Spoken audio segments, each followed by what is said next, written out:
Conservative psyop to make Brits think that Labour is a Trojan horse full of Islamic terrorists continues apace. This is in the Mail. So there's this fringe group called Muslim Vote. I think it stands for Muslim voters. It's handed Keir Starmer a list of 18 dangerous, that's their words, demands before it stops the campaign to unseat Labour MPs. These include allowing Islamic prayer in schools and a public sector boycott of Israel. I'm not sure why our public sector is going to Israel and collecting the bins over there. And they also want Keir to apologise for green-lighting the Gaza genocide. Wow. So they've suggested they could target 55 MPs who have failed to call for a permanent ceasefire in Gaza. And this comes just after Labour lost control of Oldham Council in last week's local elections. And there were 40 councillors elected purely based on their Gaza stance, which is pretty crazy. Is all through the Green Party, right? This is most of the ones, the high-profile ones. There are some Green Party ones. There are also independents and also George Galloway's party as well. Of course, yes. What are they called? Respect? Are they still called Respect? They're now Workers Party. They're now called Global Jihad now.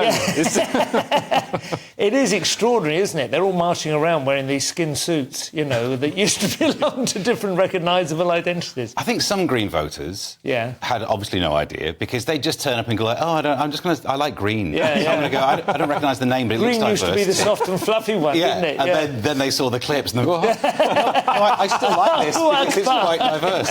It's bound to be happy. But I will say, in the defence of the people of the clips, if a demographic in the UK is voting successfully in a bloc because they have a community where they can say, get out there and vote, they've just done voting well.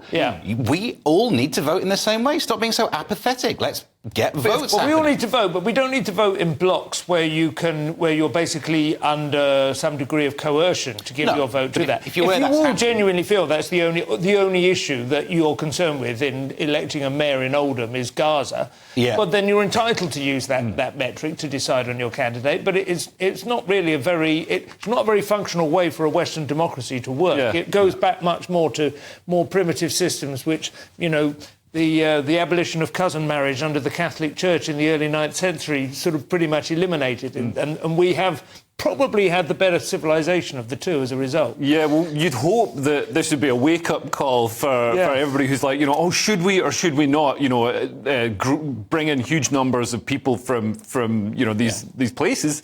But it obviously won't be. No. And we're doomed to, we're eventually going to be Lebanon. And then we're going to be Iran after that. So we have lasted much longer than Iran did since the 60s. We saw those photos of young Iranian women in their short skirts. They had barely 15 years.